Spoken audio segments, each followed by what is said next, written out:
Ada berapa banyak area terlarang? Tanya Ye Chen. Raksasa itu menjawab, ada 4 area terlarang di sini, di 4 penjuru dunia. Kita mau kemana? Pergi ke area terlarang timur yang paling dekat dengan sini, tanya raksasa itu. Apa bahayanya di sana? Tanya Cheng. Aku tidak tahu. Intinya, orang-orang yang masuk tidak keluar hidup-hidup, dan kita tidak berani masuk, tanya raksasa itu. Ye Chen bertanya, apakah kau menemukan buah tak berperasaan di sana? Sepertinya ada yang mendapatkannya, tapi itu di luar area terlarang. Dia beruntung, dia mendapatkannya tepat di luar area terlarang, kata raksasa itu. Artinya, masih ada kemungkinan konsekuensi yang tidak diinginkan. Saya sudah di sini selama 10.000 tahun, dan saya belum pernah melihat siapapun mendapatkan konsekuensi yang tidak diinginkan, tetapi sebelum saya datang, saya mendengar orang-orang mengatakan bahwa seseorang mendapatkannya. Pada dasarnya, setiap pendatang baru tidak akan mau pergi ke pinggiran area terlarang untuk mengambil risiko, tetapi... Ya, tidak ada yang pernah mendapatkannya. Jalan raksasa, tidak ada seorang pun di sini yang tidak berbuah setidaknya selama 10.000 tahun. Ye Chen mengerutkan kening. 3 situasi lainnya pada dasarnya sama. Singkatnya, sudah lama sekali tidak ada yang mendapatkan pistachio. Saya tidak tahu apakah pistachio yang tumbuh di area terlarang, sehingga mereka tidak bisa mendapatkannya, atau karena tidak ada pistachio, itulah sebabnya mereka tidak mendapatkannya. Jalan raksasa, apapun yang terjadi, saya akan mencoba keberuntungan saya. Jika Anda mendapatkannya, kata Ye Chen. Raksasa itu berkata, kemungkinannya terlalu kecil. Setelah sekitar 1 hari, raksasa itu berhenti, menunjuk ke api merah di depannya, dan berkata, ini adalah area terlarang. Area api adalah area terlarang. Jangan masuk. Ye Chen berdiri di bahu raksasa itu, lalu menatap dunia yang berapi-api, yang juga tak terbatas. Jalan-jalanlah di sini, kata Ye Chen ringan, sebisa mungkin tidak mengambil risiko.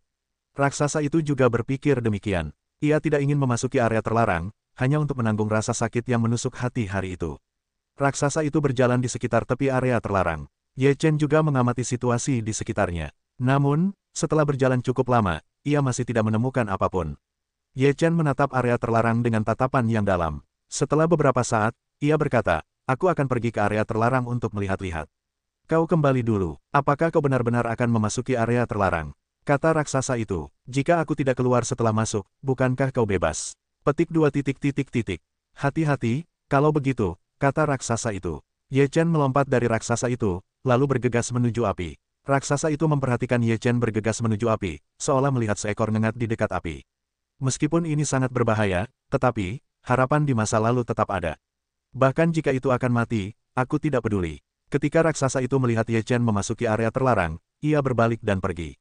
Ia hampir yakin Ye Chen tidak bisa keluar. Hanya sedikit orang yang bisa keluar dari kotak itu. Ye Chen memasuki api. Di dunia yang luas ini, semuanya adalah api. Meskipun api tidak terlalu makmur, mereka harus dilawan oleh kekuatan kekacauan ketika berada di dalam api. Jika tidak, mereka kemungkinan akan terkikis oleh api. Dan menjadi seperti orang-orang itu. Setelah Ye Chen masuk, tidak ada perasaan lain. Ia berjalan menuju kedalaman area terlarang. Hampir tidak ada tanaman di dalamnya, hanya api. Sekilas, yang bisa dilihat hanyalah api. Tidak ada sehelai rambut pun di dalamnya. Mana mungkin ada konsekuensi yang tidak diinginkan. Ye Chen mengerutkan kening. Ia tidak mau maju. Jika ia tidak mencari area terlarang, ia tidak akan pernah mundur dengan mudah. Setelah berjalan sekitar 1 jam, Ye Chen tidak bisa melihat jalan di belakangnya. Semuanya berubah menjadi api. Namun, Ye Chen tiba-tiba merasakan sakit yang tumpul di hatinya, dan kemudian perasaan itu menjadi semakin intens, seolah-olah ada 10.000 semut yang menggerogoti jantung mereka sendiri. Apakah ini rasa sakit menggigit jantung? Ye Chen menutupi dadanya, otot-otot di wajahnya gemetar. Ini adalah jenis rasa sakit yang menjadi semakin intens, dari rasa sakit yang tumpul menjadi semakin sakit. Ye Chen diam-diam menggertakkan giginya dan menutupi dadanya, tetapi seiring berjalannya waktu, rasa sakit yang menggigit jantung menjadi semakin intens, yang lebih menyakitkan daripada berendam dalam dewa gelar kuno. Ye Chen merasa bahwa jantungnya akan digerogoti. Dia sangat kesakitan sehingga dia tidak bisa bernapas. Dia merasa telah kehilangan hatinya. Sebelumnya Ye Chen masih curiga bahwa rasa sakit menggigit jantung benar-benar begitu mengerikan. Tidak ada yang mampu menanggungnya. Sekarang dia benar-benar tahu apa rasa sakit yang sebenarnya. Dia dapat menanggung kekuatan darah dewa gelar kuno, tetapi dia tidak dapat menanggung rasa sakit menggigit jantung. Dia benar-benar ingin pingsan sekarang, jadi dia tidak tahu apa-apa, tetapi kuncinya adalah betapapun sakitnya dia tidak akan pingsan. Itu pamanmu, Ye Chen memarahi. Petik 2. Sekte di sini benar-benar jahat. Bukan hanya aku tidak bisa mati, tapi aku bahkan tidak bisa pingsan saat merasakan sakitnya. Kuncinya adalah, bagaimana rasa sakit yang menusuk hati ini ada. Mengapa area terlarang berbeda? Masih ada beberapa hari lagi sebelum malam bulan purnama, tetapi area terlarang akan terasa sakit dari waktu ke waktu. Ye Chen sudah jatuh ke tanah kesakitan dan berguling. Urat-uratnya menonjol di wajahnya dan matanya berlumuran darah. Ekspresinya sangat ganas, dan dia meraung ke langit. Itu sangat menyakitkan sehingga aku meragukan hidupku. Dalam kondisi seperti itu, rasa sakit yang menusuk jantung itu menghilang setelah setengah jam berlalu. Ye Chen terbaring di tanah, seperti orang mati, tanpa reaksi apapun. Crash! Pamanmu, gumam Ye Chen. Ia merasa seperti baru saja mati. Sekarang ia merasa rasa sakit yang menusuk jantung seperti itu adalah mimpi buruk, dan ia tidak ingin mengalaminya lagi dalam hidupnya. Namun, ia juga sedikit penasaran, bukankah ia bilang masih ada 1 jam? Mengapa rasanya tidak sakit selama 1 jam? Ketika pikiran Ye Chen masih tertuju pada hal ini, ia tiba-tiba merasa sakit hati. Crash! Ini baru saja berakhir. Datang lagi. Ye Chen memegangi dadanya dan mengumpat. Kau belum bisa melupakan rasa sakitnya tadi. Sekarang mulai terasa sakit lagi. Semuanya datang begitu cepat, tanpa tanda-tanda. Ye Chen berguling-guling di tanah lagi, dan setengah jam berlalu sebelum rasa sakitnya berakhir. Apakah ini dibagi menjadi paruh pertama dan paruh kedua? Ye Chen terbaring di tanah, bergumam pada dirinya sendiri, ia tak punya tenaga lagi. Setelah sekitar 1/4 jam, Ye Chen berdiri dan melanjutkan pencariannya untuk menemukan buah tak berhati. Ia sudah tahu rasanya memakan buah itu, jadi ia harus menemukan buah tak berhati dan mengakhiri siksaan ini. Ia mencari kemana-mana, dalam api yang membara ini, pencarian yang nyaris tanpa tujuan. Setelah sekitar 2 jam, rasa sakit yang menusuk hati itu kembali menyerang, masih tanpa gejala, katanya akan datang. Ye Chen mengakhiri 1 jam penderitaan itu dengan perjuangan yang menyakitkan. Datanglah sesukamu dan pergilah sesukamu, tanpa aturan apapun. Pamanmu, aku harus menemukan hasil yang tak terduga ini dan mengakhiri semua ini. Ye Chen menggertakkan giginya. Ye Chen keras kepala. Ye Chen telah berjalan di area terlarang selama sehari. Dalam 12 jam, rasa sakit yang menusuk hati itu telah datang 16 kali. Terkadang kurang dari setengah jam, terkadang kurang dari 1/4 jam. Ye Chen tidak tahu kapan rasa sakit yang menusuk hati itu akan datang dan kapan akan berakhir, jadi ia harus mencari tempat lain sesegera mungkin ketika rasa sakit itu sudah hilang. Pada akhirnya, tidak ada yang ditemukan kecuali api dan batu. Malam menyelimuti bumi, Ye Chen berbaring di atas batu, menatap langit, sebenarnya merasa sedikit lelah. Awalnya ingin tidur sebentar, tetapi rasa sakit yang menusuk hati itu datang lagi, yang menyiksanya selama 1 jam. Ye Chen akhirnya tahu bahwa rasa sakit yang menusuk hati ini paling lama 1 jam, dan paling lama 1/4 jam. 16 kali sehari, banyak orang mengalaminya lebih banyak dalam setahun. Tapi untungnya, seperti kata orang lain, semakin sering Anda mengalaminya, semakin Anda terbiasa, dan Anda tidak akan sesakit pertama kali. Tepat setelah Ye Chen pulih, Ye Chen tiba-tiba melihat sesosok tubuh melintas di kegelapan, dan kemudian berdiri di kegelapan yang jauh. Ye Chen menatap sosok di kegelapan. Sosok itu samar dan tidak bisa melihat dengan jelas. Ye Chen ragu ada orang lain yang datang ke sini. Ye Chen menghampiri bayangan di kegelapan dan bertanya, "Siapa kau?" Sosok di kegelapan itu tidak menjawab Ye Chen, juga tidak berbalik, jadi ia selalu membelakangi Ye Chen. Ye Chen ingin mendekat, tetapi sosok di kegelapan itu tiba-tiba menghilang. Ye Chen terkejut dan merasakan sedikit mati rasa di kulit kepalanya. Ia tidak bisa merasakan napas pria itu atau hilangnya pria itu, seperti hantu. Jika ini bukan hantu, maka itu pasti kekuatan yang mengerikan. Sekuat Ye Chen, tidak bisa merasakan sedikit pun napas. Ye Chen melihat sekeliling. Ia tidak percaya, siapa lagi yang akan datang ke sini untuk bermain. Ye Chen tidak melihat sosok itu lagi, jadi ia menarik napas, lalu kembali ke batu dan berbaring untuk beristirahat. Kali ini, rasa sakit yang menusuk hati tidak datang. Ye Chen tertidur lelap selama sekitar 1 jam, lalu terbangun karena rasa sakit yang luar biasa. Ye Chen menutupi dadanya dan berguling-guling di tanah. Kemudian, dalam rasa sakit yang begitu hebat, ia melihat sosok itu lagi. Sosok itu tampak sedang menatapnya, yang membuat jantungnya berdebar kencang. Ye Chen menahan rasa sakit yang menusuk, sambil tetap waspada terhadap sosok itu. Setelah beberapa saat, rasa sakitnya menghilang, tetapi Ye Chen tidak rileks, matanya terpaku pada sosok itu. Sosok itu terus berdiri, tidak mengerti, seperti patung. "Apakah kau manusia atau hantu?" tanya Ye Chen. Sosok itu masih tidak berbicara, lalu menghilang dalam sekejap. Ye Chen menyaksikan sosok itu menghilang, seluruh dunia masih begitu sunyi, seolah-olah semuanya hanyalah ilusi. Ye Chen bangkit dari tanah dan terengah-engah, yang membuatnya merasa lebih nyaman. Kemudian ia melihat sekeliling dan melihat hamparan ladang luas yang ditelan malam. Ia sama sekali tidak dapat melihat sosokmu. Apakah ini benar-benar ilusi? Ye Chen benar-benar ragu. Kemudian, di kemudian hari, Ye Chen perlahan menghabiskan malam dalam rasa sakit yang menusuk hati. Tidak bisa terus seperti ini. Terlalu menyakitkan untuk memakan hatiku. Jika aku tinggal di sini untuk waktu yang lama, bahkan jika aku masih teguh, aku tidak akan tahan. Ye Chen mulai menenangkan diri dan berpikir. Selain itu, ia juga ingin mencari tahu mengapa ada rasa sakit yang menusuk hati di area terlarang. Ia percaya bahwa sosok yang dilihatnya tadi malam seharusnya bukan ilusi, dan ilusi itu tidak mungkin begitu nyata. Ye Chen berjalan dan berhenti di area terlarang, dan rasa sakit yang menusuk hatinya tidak biasa. Ia benar-benar tidak siap. Keesokan harinya, Ye Chen menemukan masalah yang sangat penting. Ia seperti tersesat di area terlarang. Ia tidak tahu jalan keluarnya. Setelah Ye Chen tiba-tiba mengetahuinya, ia merasa gelisah dan gelisah. Ia berusaha keras mengingat jalan yang dilaluinya sebelumnya, tetapi ternyata ia masih kembali ke tempat semula. Apakah aku berputar-putar sepanjang waktu? Ye Chen mengerutkan kening, pantas saja kau tidak bisa keluar setelah memasuki area terlarang. Bisakah kau mengatakan bahwa sosok yang kulihat tadi malam adalah mereka yang terjebak di area terlarang setelah memasuki area terlarang? Ye Chen duduk dan berpikir dengan hati-hati. Ia tersesat di medan yang begitu terbuka dan tidak rumit. Ini memang sangat tidak biasa. Tepat saat Ye Chen berpikir, sosok lain muncul di malam hari. Ye Chen menatap sosok itu tanpa berkedip, lalu berjalan menuju sosok itu. Siapa kau? Apakah kau seorang pria yang terjebak di area terlarang? Ye Chen membuka mulutnya. Pria itu tiba-tiba berbalik, dan Ye Chen berhadapan langsung dengan pria itu, tatapannya saling berhadapan. Sepasang mata yang tak terlihat. Ye Chen adalah pertama kalinya melihat mata seperti itu, yang tampaknya penuh dengan berbagai emosi yang kompleks. Keputusasaan, kedinginan, ketidakberdayaan, ketakutan. Banyak emosi telah muncul di sepasang mata ini. Setelah bertahun-tahun, seseorang akhirnya datang untuk menemaniku, kata pria itu dengan dingin. Ini adalah pria parubaya dengan pipi yang jelas dan rambut merah, yang tampaknya merupakan karakter yang kejam sebelumnya. Ye Chen berkata, sudah berapa tahun kau mengantuk? Tidak ada konsep waktu di sini, kata pria parubaya itu. Setelah masuk, tidak bisakah kamu benar-benar keluar? Ye Chen Dao, ada larangan dan susunan di sini. Siapapun yang masuk seperti memasuki ilusi. Aku sudah mempelajarinya begitu lama, tetapi tetap mustahil untuk keluar. Pria parubaya itu berkata dengan dingin. Ye Chen berkata, tahukah kau bahwa rasa sakit yang menusuk hati di sini akan lebih parah daripada di luar, lebih tidak teratur. Ini adalah tempat terkutuk, semua area terlarang adalah tempat terkutuk, seluruh dunia yang hilang dikutuk, jadi siapapun yang memasukinya akan dikutuk.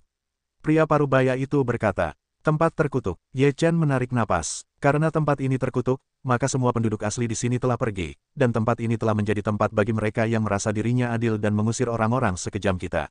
Nada bicara pria parubaya itu masih dingin, tidak ada kematian di sini, kita telah dikutuk ketika kita masuk, untuk menerima rasa sakit yang menusuk hati yang terkutuk. Setelah bertahun-tahun, apakah kau tidak menemukan buah? Tanya Ye Chen. Pria parubaya itu berkata, tidak ada buah hati. Haha, entah sudah berapa tahun berlalu sejak aku masuk, dan aku belum melihatnya. Masih belum pasti apakah ada efek yang tidak disengaja di sini. Ketika Ye Chen mendengar ini, dia tidak bisa menahan diri untuk tidak memarahinya. Jika tidak ada hasil yang tidak disengaja di sini, dia akan sangat rugi. Entah sudah berapa tahun orang-orang di sini mengantuk. Apakah dia akan tinggal di sini untuk waktu yang lama? Apa yang kau temukan tentang pembentukan area terlarang? Aku tahu susunannya, aku tidak tahu apakah aku bisa keluar. Kata Ye Chen. Pria parubaya itu berkata, ini adalah tempat terkutuk, tidak mungkin untuk keluar. Aku harus keluar, aku tidak ingin terus-menerus di sini dengan sakit hati yang tak berujung ini, kata Ye Chen. Bagiku, sekarang berbeda, kata pria parubaya itu. Ye Chen menatap pria parubaya itu lalu berkata, terserah kau saja. Ucap Ye Chen, tanpa mempedulikan pria parubaya itu, ia mulai mempelajari medan dan situasi di sini. Karena medan ini tertutup oleh formasi, pasti ada cara untuk menembusnya. Selama kau menemukan cara untuk menembusnya, kau bisa pergi dari sini. Karena tidak ada buah yang tidak disengaja di sini, Ye Chen tidak perlu tinggal di sini. Pria parubaya itu menatapnya dengan dingin. Ia sesekali muncul di sekitar Ye Chen. Ye Chen tidak memperdulikannya. Menurut pemahaman Ye Chen, pria ini hanya ingin tahu apakah ia bisa menemukan cara untuk menyelesaikan masalah, lalu ia pergi dari sini bersamanya. Ye Chen terus berputar di dalam formasi ini, mengamati setiap jengkal tanah di sini. Entah berapa lama waktu yang dibutuhkan. Ye Chen masih belum mengalami kemajuan. Rasa sakit akibat gigitan itu, hati datang dari waktu ke waktu, yang membuat rasa sakitnya semakin hilang. Ini memperkuat keinginannya untuk pergi keluar. Jika ingin menghancurkan susunan batu, Anda harus tahu diagram susunannya. Tidak ada yang istimewa di sini. Sangat sulit menemukan susunan batu. Hari ini, Ye Chen terus meraba-raba, tanpa sengaja ia menemukan bahwa tidak ada tempat khusus, malah ada beberapa yang istimewa. Awalnya, sepertinya batu-batu ini digunakan untuk tidur, tetapi sekarang tampaknya beberapa batu yang digunakan untuk tidur tidak diletakkan begitu saja di sini. Ye Chen segera terbang ke udara, lalu menatap bumi. Dalam pandangannya, terdapat 49 batu besar seperti itu, semuanya berukuran dan berbentuk sama. Ye Chen terus terbang di udara, setelah berputar-putar, ia menemukan total 81 batu besar seperti itu, dan batu-batu besar ini ditempatkan secara teratur. Ye Chen melukis semua batu besar yang dilihatnya di tanah. Pria parubaya itu sepertinya menemukan sesuatu ketika melihat Ye Chen. Ia melihat pola yang dilukis Ye Chen di tanah.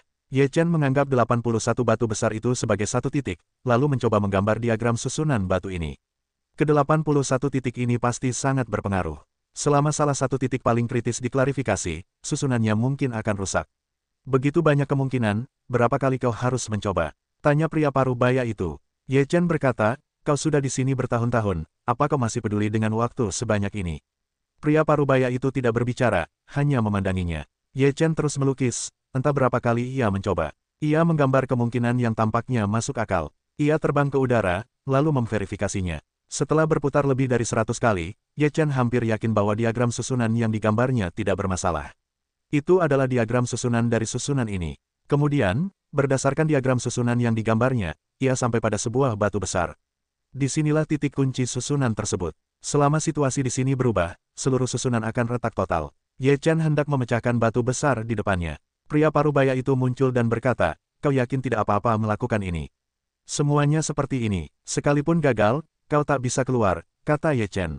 Keheningan pria parubaya memang merupakan hasil terburuk. Sekalipun gagal, mereka paling-paling masih terjebak di dalamnya. Ye Chen mengulurkan tangannya dan memukul batu besar itu dengan satu tangan. Jushitun bersinar seiring waktu, dan terdapat rune di atasnya. Ye Chen dan pria parubaya itu menjelaskan bahwa mereka terkejut, tetapi mereka tidak menyangka ada rune seperti itu di batu itu. Rune itu berkedip dan Ye Chen tidak mematahkannya.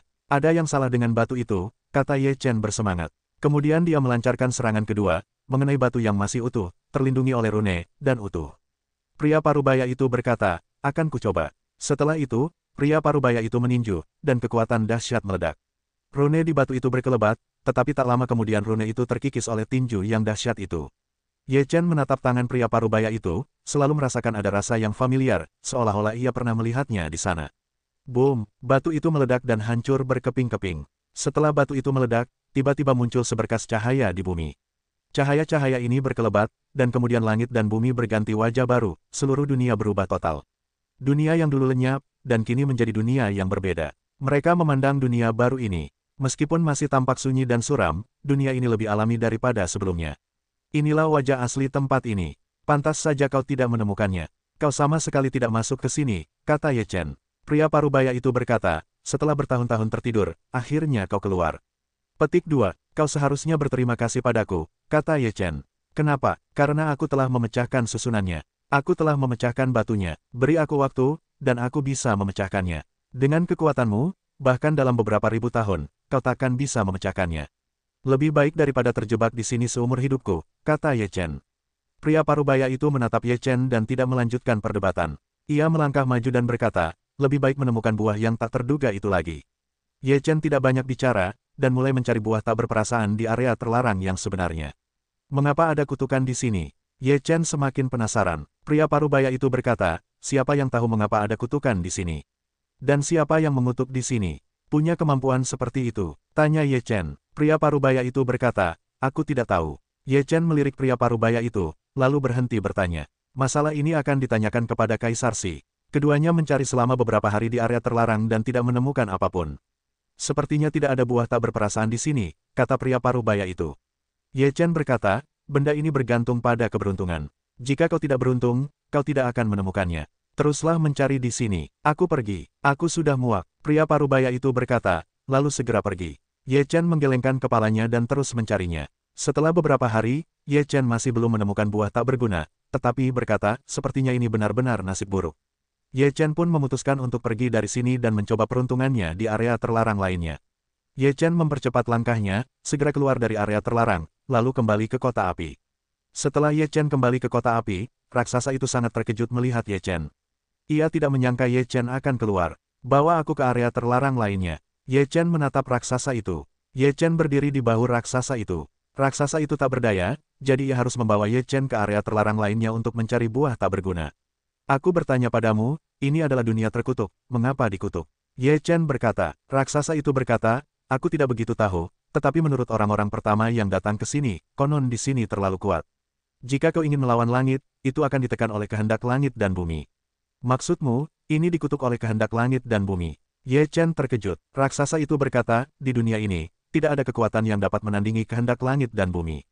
Siapapun itu, mustahil untuk melampaui kehendak langit dan bumi. Karena dunia tempat kita tinggal ini dibentuk oleh kehendak langit dan bumi. Jika kehendak langit dan bumi ingin menghancurkan siapapun, itu mudah. Seberapa kuat dunia ini? Apa yang kau lakukan? Apakah telah membangkitkan amarah kehendak langit dan bumi? Ye Chen bertanya dengan rasa ingin tahu. Raksasa itu menggelengkan kepalanya dan berkata, aku tidak tahu tentang ini. Bagaimanapun, mereka yang ingin melawan langit akan ditindas oleh kehendak langit dan bumi.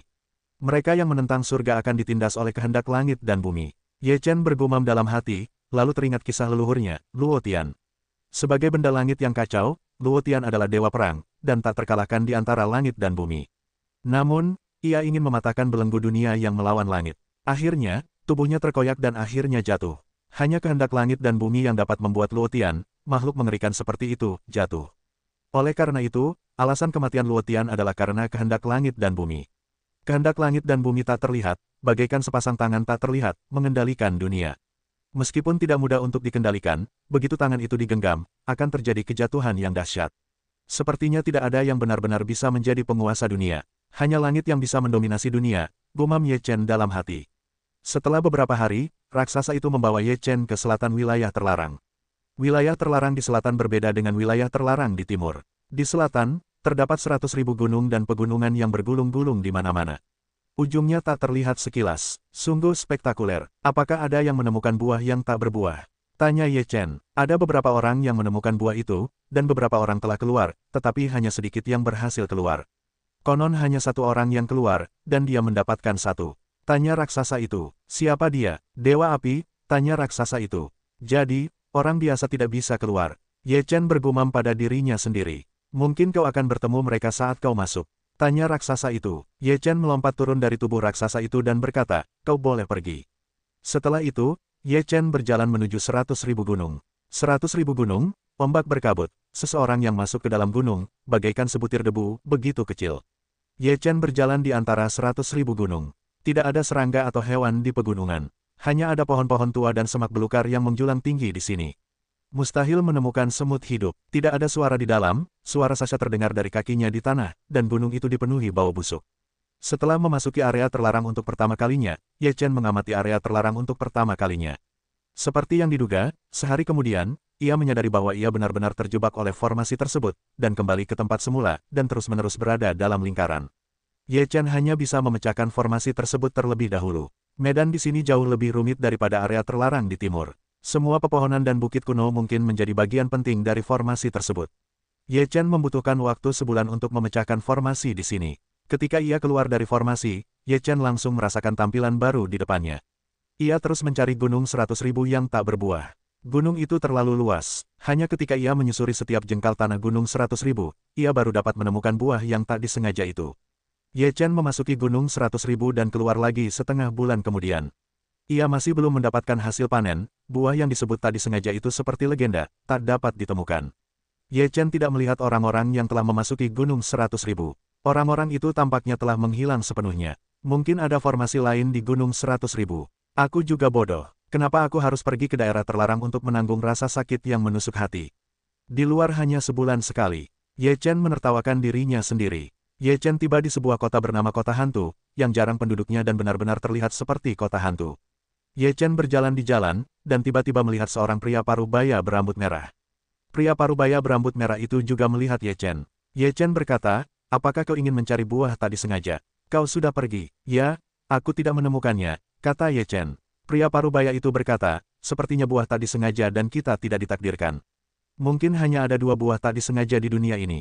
Ye Chen berkata, mungkin. Pria parubaya itu berkata, kita sudah saling kenal. Besok pagi, kita tidak tahu harus memanggil apa tetua. Ye Chen berkata, darah itu tidak kekal. Pria parubaya itu bertanya, tetua itu dari ras darah. Ketika Ye Chen mendengar nama itu, hatinya sedikit bergetar. Berdasarkan dugaannya sebelumnya, ia bertanya dengan ragu. Darah itu berkata, apakah ada yang tahu klan darah hari ini? Pada saat itu, klan darah juga sangat kuat, dan tentu saja beberapa orang mengetahuinya, kata Ye Chen. Bagaimana kalau kuat, tapi tidak hancur? Dan aku terlempar ke tempat ini, kata Blood Impermanence. Sekarang, perubahan besar telah terjadi di dunia luar. Dunia ini terus berubah, dan siklus reinkarnasi tidak diketahui, kata Ye Chen. Blood Impermanence berkata, dunia luar tidak ada hubungannya denganku. Karena aku tidak bisa keluar, kenapa aku harus tahu? Masih ada orang-orang dari klan darah yang selamat. Konon mereka adalah tuan muda klan darah, kata Ye Chen. Mata Blood Impermanence membeku, lalu berkata, sudah muncul. Sudah muncul beberapa kali, tapi sekarang menghilang lagi. Mungkin karena kesabaran. Setelah dewasa, aku akan bertindak lagi, kata Ye Chen. Blood Impermanence berkata, ini juga tidak ada hubungannya denganku. Meski kau tak bisa keluar, bagaimanapun juga itu klan darah.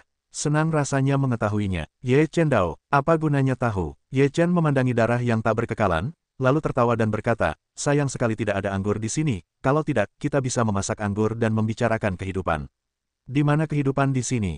Hidup adalah hidup, itu hanyalah hidup, itu lebih baik daripada mati. Ya, apa menurutmu lebih baik hidup daripada mati? Ada harapan untuk hidup. Apa kau punya harapan? Sudah berapa tahun sejak kematian klan darah? Aku sudah terperangkap di sini selama bertahun-tahun. Begitu aku masuk, aku takkan pernah bisa keluar. Ye Chen menggelengkan kepalanya. Orang-orang di sini tentu saja tidak bisa melihat harapan. Dia berbeda, dia akan meminta seseorang untuk menjemputnya dan pergi. Orang lain tidak bisa diselamatkan oleh siapapun, bahkan jika mereka sudah diselamatkan. Setelah Ye Chen berpisah dari Sue Wuchang, dia mempertimbangkan kembali sebuah pertanyaan. Apa pengalamannya di sini? Sampai sekarang, dia masih belum sepenuhnya mengerti. Selain memasuki dua area terlarang, dia sepertinya tidak punya situasi lain. Ketika Ye Chen bingung, ada sebuah prasasti segel merah menyala yang melayang di langit, yang terukir, datanglah ke Istana Api. Semua orang di Hades melihat 5 kata itu, dan kemudian mereka semua segera meninggalkan kota. Ye Chen agak aneh, tetapi dia juga pergi ke Istana Api. Dia mengikuti yang lain ke area api, di mana ada istana merah api yang besar, dan semua orang di area di bawah yurisdiksi Dewa Api tiba di Istana Api. Ye Chen berdiri di tengah kerumunan. Setelah beberapa saat, seorang pria keluar dari Istana Api. Dia adalah seorang pria dengan rambut di dalam api dan cahaya terang di tubuhnya, mata. Pria itu melirik semua orang dan berkata, aku baru saja menerima kehendak surga. Jika aku lulus ujian surga, maka aku bisa meninggalkan tempat hantu ini dan bebas kembali. Aku tidak perlu menderita rasa sakit karena menggigit hatiku. Setelah mendengar kata-kata pria itu, semua orang terkejut, lalu merasakan kegembiraan. Setelah bertahun-tahun, akhirnya aku punya kesempatan untuk keluar. Ujian macam apa, bahkan jika bisa mati, yang lebih baik daripada di tempat hantu ini. Dewa Api berkata, pada saat itu, dunia ini akan membuka pintu dan memasuki dunia lain. Jika kau bisa bertahan hidup di dunia lain, kau bisa bebas kembali. Dunia macam apa? Tanya seseorang. Aku tidak tahu. Huo Shendao,